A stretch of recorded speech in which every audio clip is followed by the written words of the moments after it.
राम राम जी मित्रों,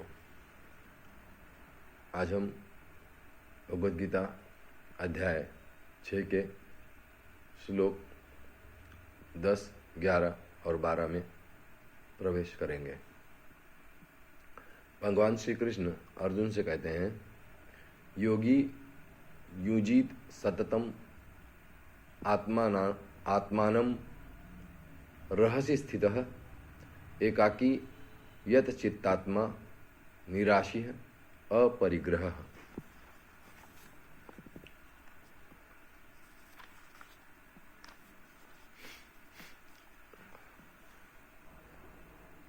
इसलिए उचित है कि मन और इंद्रियों सहित शरीर को वश में रखने वाला आशा रहित और संग्रह रहित योगी अकेला ही एकांत स्थान में स्थित होकर आत्मा को निरंतर परमात्मा में लगावे।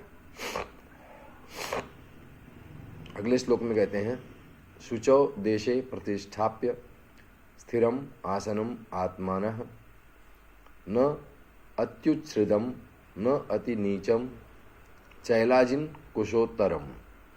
कैसे कि शुद्ध भूमि में जिसके ऊपर क्रमशः कुशा, मृगछाला और वस्त्र बिछे हैं, जो न बहुत ऊंचा है और न बहुत नीचा, ऐसे अपने आसन को स्थिर स्थापन करके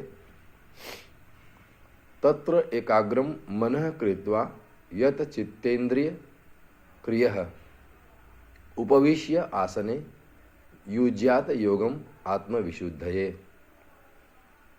और उस आसन पर बैठकर चित्त और इंद्रियों की क्रियाओं को वश में रखते हुए मन को एकाग्र करके अंतःकरण की शुद्धि के लिए योग का अभ्यास करें।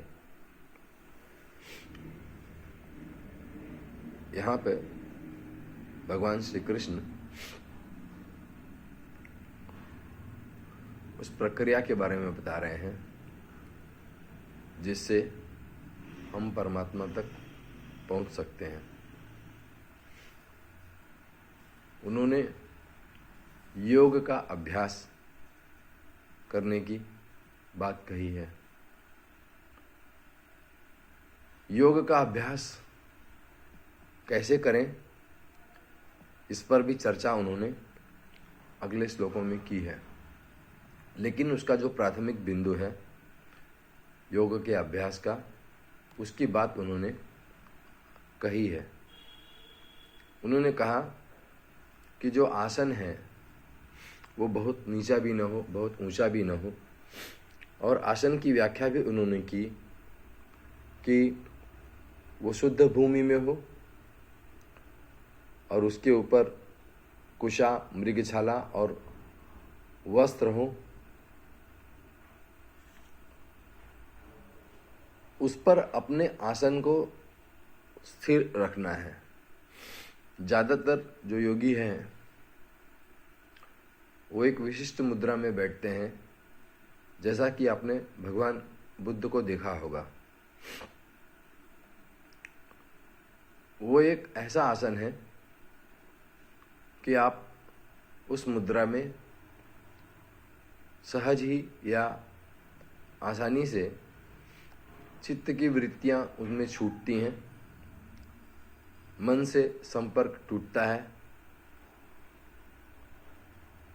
और विशुद्ध चैतन्य में प्रवेश होता है। मन का अवलोकन भी इन प्रक्रियाओं में शामिल होता है, क्योंकि मन का स्वभाव है कि वो ऐसी प्रक्रियाओं में बाधा उत्पन्न करता है। तो उस दौरान साक्षी भाव से उन विचारों का अवलोकन करना है। भगवान श्री कृष्ण योग की इस महत्ता को अर्जुन को समझा रहे हैं और हम सभी को इस महत्व को समझना चाहिए। आज इतना ही। जय राम जी की। सुबह की राम राम।